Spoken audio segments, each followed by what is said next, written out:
Hi everyone, চলে এসেছি নতুন একটা ভিডিও নিয়ে। তো সন্ধ্যাবেলা সবারই কিছু না কিছু খেতে ইচ্ছা করে। তো বেসিক্যালি আমিও কিছু একটা জিনিস বানিয়ে ফেললাম। এটা ছিল আমাদের ব্রেড।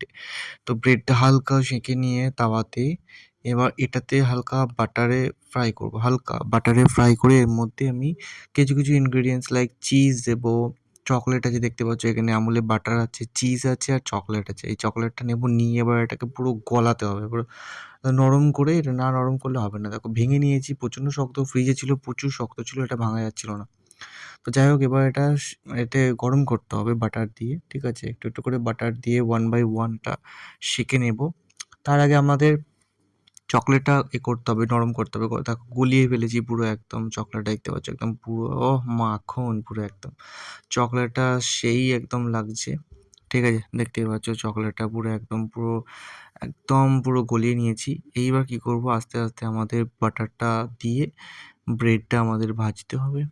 দেখতে পাচ্ছ আস্তে আস্তে ভাজছি ব্রেডটা।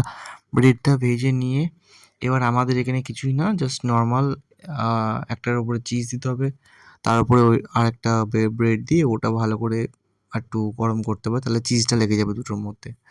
তাহলে আর ছাড়বে না, দুটো আলাদা হবে না, একসঙ্গে থাকবে। তো মাঝখান থেকে আমরা এটা দিয়ে দিলাম চিজটা, দেওয়ার পর দেখো রেডি হয়ে গেছে এটা। এবার জাস্ট এটা কিছুই করবো না, এটা আমি দেখাতে পারলাম না ভিডিওটা।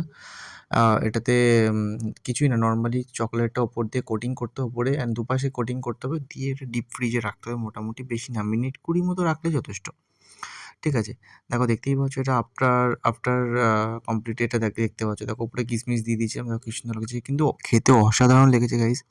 বিশ্বাস করবে না, তোমরা বাড়িতে বানিয়ে খেতে পারো। দেখো সেই লাগছে, পুরো শক্ত ছিল। হুম। তো দেখা হচ্ছে পরের ভিডিওতে। তো আজকের ভিডিওটা এই পর্যন্ত।